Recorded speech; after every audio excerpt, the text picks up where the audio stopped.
झारखंड मुक्ति मोर्चा ने आज डॉक्टर भीमराव अंबेडकर की जयंती के मौके पर मोराबादी स्थित बापू वाटिका के समक्ष संविधान बचाओ देश बचाओ के नारे के साथ एक दिवसीय धरना दिया। इस मौके पर जेएमएम के केंद्रीय महासचिव सुप्रिया भट्टाचार्य, जेएमएम के जिला अध्यक्ष और जिला सचिव के नेतृत्व में लगभग सैकड़ों की संख्या में कार्यकर्ता मौजूद रहे। हालांकि इस मौके पर जेएमएम के सभी कार्यकर्ता एक साथ एक सुर में जेल का ताला टूटेगा, हेमंत सोरेन छूटेगा नारा भी लगाया। वहीं इस मौके पर जेएमएम के केंद्रीय महासचिव ने भाजपा के लोकसभा के मैनिफेस्टो में वन नेशन वन इलेक्शन के वादे पर भी तंज कसा।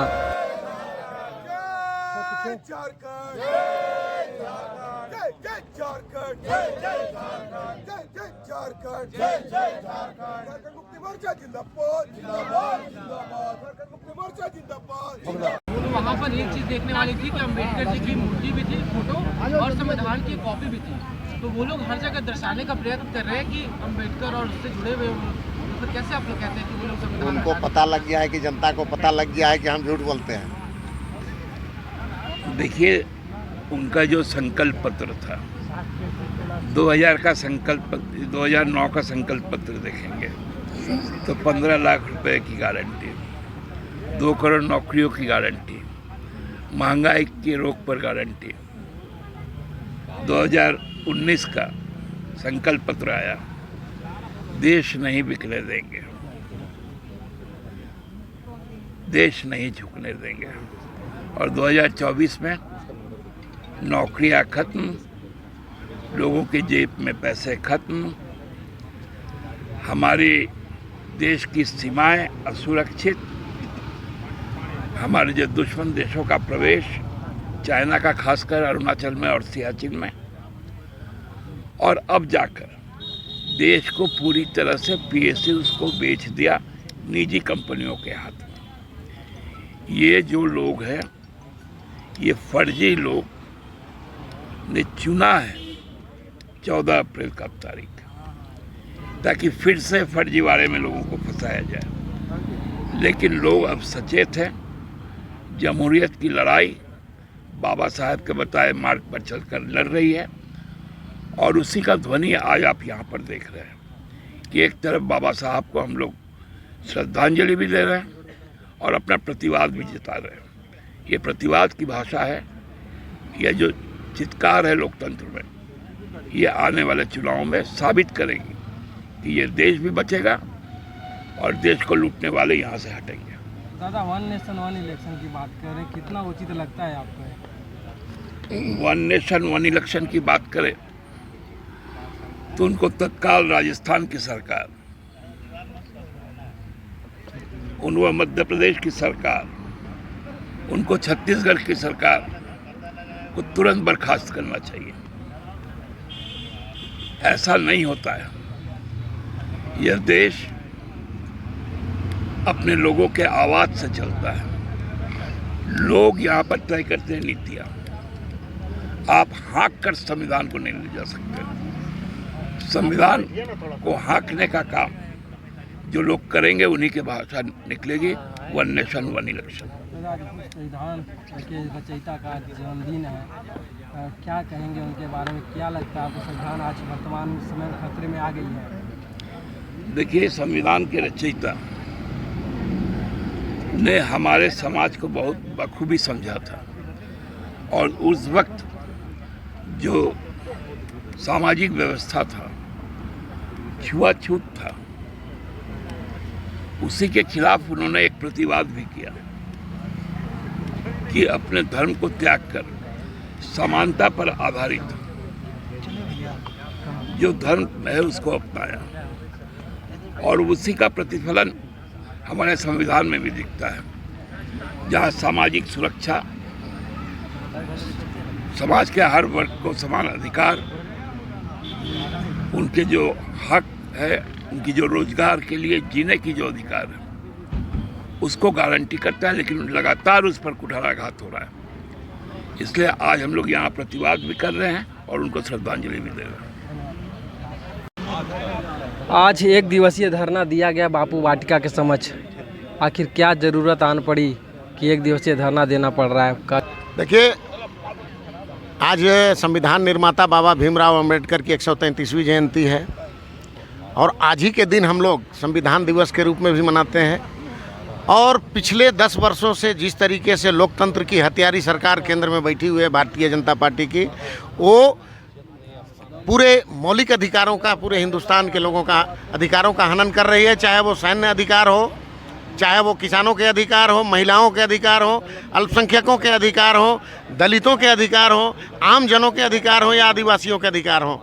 और ये ईडी सीबीआई के जरिए चुनी हुई केंद्र राज्य की सरकार को अपदस्थ करने के लिए साजिश कर रही है, बगैर किसी सबूत के अंदर कर रही है, जेल में डाल रही है। तो ये सब पिछले 10 वर्षों में हो रहा है और हिंदुस्तान को इस आधार पर हिंदुस्तान की तरक्की को पीछे 30 साल पीछे ढकेल कर ले गए हैं। तो इसलिए आज हम लोग संविधान बचाओ देश बचाओ नारे के साथ यहाँ पर आज उपस्थित हुए हैं। क्या लगता है, संविधान खतरे में है? निश्चित रूप से खतरे में है। अब तो भारतीय जनता पार्टी के सांसद खुले मंचों से बोलना शुरू कर दिए हैं कि 2024 के चुनाव के बाद भारत के संविधान को पूरी तरह से बदल दिया जाएगा। तो ये क्या है? संविधान खतरे में नहीं है। वही संविधान जो 75 सालों में देश को प्रगति के पथ पर अग्रसर किया और सभी को एक साथ रहने का सिखाया, सभी के अधिकारों को पूरी तरीके से दिया गया। आज 10 साल से भारतीय जनता पार्टी की सरकार है तो सभी के अधिकार हनन होने लगे। तो ये बड़ी बात नहीं है और लोकतंत्र निश्चित रूप से खतरे में है। इसलिए आम जनता सजग हो जाए और आने वाले 2024 के चुनाव में भारतीय जनता पार्टी का सुपड़ा साफ करने का काम करे। क्या कहेंगे, आपको लगता है कि वाकई में संविधान वर्तमान समय में खतरे में आ गया या फिर यह एक कह सकते हैं कि भीमराव अंबेडकर की जयंती है इसलिए आप लोगों ने धरना दी? क्या लगता है, संविधान वाकई खतरे में है? हम लोग कहाँ बोल रहे हैं खतरे में है, वही लोग बोल रहे हैं खतरा में है। हम लोग तो उसका चुन चुन करके जो कौन कौन बोल रहे हैं उसी को हम लोग बोल रहे हैं कि भाई हाँ सही में खतरा हो गया। वही लोग शुरू किए। आपने देखा होगा कि हजारीबाग के सिटिंग सांसद आदरणीय जयंत सिन्हा जी, उन्होंने कहा जब टिकट का बंटवारा हो रहा था, टिकट देने की बारी आई थी, उन्होंने कहा कि मुझे चुनाव प्रक्रिया से साइड रखा जाए। क्यों कहा था? इसलिए कहा था कि ये जो चुनाव है और डिक्टेटरशिप आदरणीय नरेंद्र मोदी का जो प्रक्रिया है, चुनावी प्रक्रिया, ये अलोकतांत्रिक तरीके से हो रही है, लोकतांत्रिक तरीके से नहीं हो रही है। इसलिए हमको चुनाव कार्य से अलग रखा जाए। और आप देखेंगे कि वित्त मंत्री जो सीतारमण हैं, उनके पतिदेव ने भी कहा कि भारत जो है देश खतरे में है। तो क्यों वही लोग ने, उन्हीं के आदमी ने कह रहा है, वही लोग कह रहे हैं, भारतीय जनता पार्टी के लोग ही कह रहे हैं। तो हम लोग कहते हैं तो हो सकता है झूठा हो, लेकिन वही लोग कह रहे हैं, जब इसको तो मानना पड़ेगा ना, यही सच्चाई है। ताला टूटेगा हेमंत सोरेन छूटेगा, इस नारों के साथ आज आप लोग बैठे हुए हैं धरने पर। आखिर इस तरह के नारे लगाने की क्या ज़रूरत आन पड़ी? आखिर वजह क्या है कि इस तरह के नारों के साथ आज भीमराव अंबेडकर के जयंती के मौके पर आप लोग बापू वाटिका के समक्ष बैठे हैं? जिस तरह से आप लोग देख रहे हैं कि नियम कानून को ताक में रखकर हमारे राज्य के माननीय मुख्यमंत्री, जो चुनी हुई सरकार के मुख्यमंत्री, उस मुख्यमंत्री को जिस तरह से बेबुनियाद आरोप लगाकर ये लोग जेल में डाल देते हैं, तो इससे साफ पता चलता है कि संविधान खतरे में है। ये लोग ना संविधान को ताक देखते हैं, ना कुछ नहीं, सब चीज़ को ताक पर रहकर और अपने मनमानी करने पर ये लोग तुले हुए हैं। ये लोग केंद्र सरकार के इशारे पर जो भी स्वतंत्र एजेंसियां हैं, वो लोग उनके दबाव पर काम करते हैं और बेगुनाह को, जिनका कोई आरोप सिद्ध नहीं होता है, जिनके ऊपर कोई आरोप नहीं है, बेबुनियाद आरोप पर उनको जेल में डाल दिया जाता है। तो हम लोग नारा तो लगाएंगे ही कि जेल का ताला टूटेगा, हेमंत सोरेन छूटेगा। जब बेकसूर को, जिनके ऊपर कोई आरोप नहीं है, हर जेल में डाल दिया जाता है, तो ऐसे लोगों को जेल में कितना दिन रख सकते हैं ये लोग? तो इसीलिए हम लोग कहते हैं कि ये लोग संविधान को तार तार करके रख दिया है। आज बाबा भीमराव अंबेडकर की जयंती है। इस जयंती के अवसर पर हम लोग यहाँ पर बैठे हैं बापू वाटिका के समक्ष में, और हम लोग संविधान बचाने के लिए, देश बचाने के लिए हम लोग आह्वान करने के लिए यहाँ पर बैठे हैं। संविधान बचाओ, देश बचाओ, इसलिए कि संविधान को ये लोग तोड़ मरोड़ के ख़त्म कर दे रहे हैं। और 2024 में इन लोगों का कहना है कि 2024 में हमारा सरकार बनता है तो हम लोग संविधान को बदल देंगे। ये इन भारतीय जनता पार्टी वालों का कहना है। ये उनके सांसदों के द्वारा कहा जाता है। पहले दबी जुबान ये लोग कह रहे थे, आपस में बात कर रहे थे, भारतीय जनता पार्टी के लोग आपस में बात कर रहे थे। अब ये लोग ओपनली, खुलेआम ये इस बात को कहते हैं कि आने वाले समय में अगर हमारी सरकार बनती है 2024 में तो हम लोग संविधान को बदल देंगे। ये लोग का कहना है।